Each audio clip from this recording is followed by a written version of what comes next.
One of my favorite stitches on the Singer CE677 is a triple straight stitch, and we're also going to do the triple zigzag. Now, it is one of the first 9 stitches on this machine. I always say that if a button or stitch that has an assigned button to it, it's probably important. So this is one of them. Look, it's actually stitch number 3. Now this one always confuses people, and as soon as they see it sewn out, it is actually quite enjoyed. So even though it's not next to each other, it's actually 3 stitches on top of 1 stitch. So you're going to see when I'm done that it's going to look thick, it's going to look bold, it's going to look like you used a thicker thread but you didn't.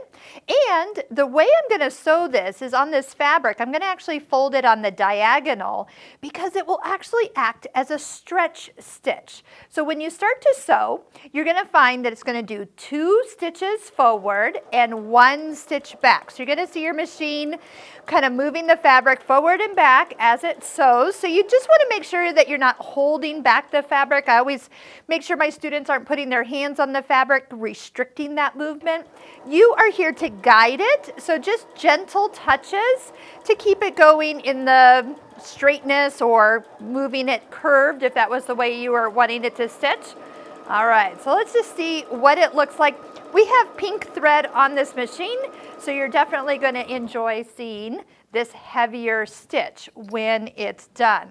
So not only are you seeing the bolder looking stitch on the front and back because we have it in the bobbin, but look, it's going to stretch and not pop.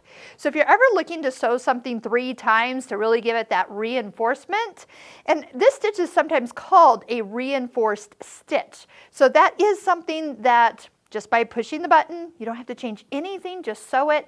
You're going to get a nice stitch that all goes in the exact same hole so it looks nice and even.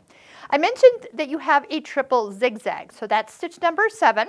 So just select it. And of course you can make this stitch longer or wider on either one of these. So you could definitely get a bigger or shorter, closer together look. You can stretch it out if you want. But again, this is one I've actually used to really reinforce something. And again, it looks professional, so it doesn't look homemade.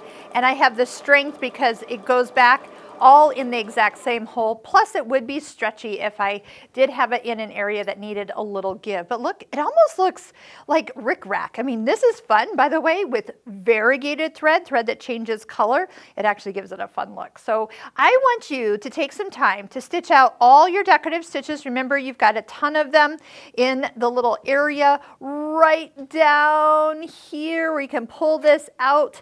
And then of course, remember, you've got 2 levels of stitches.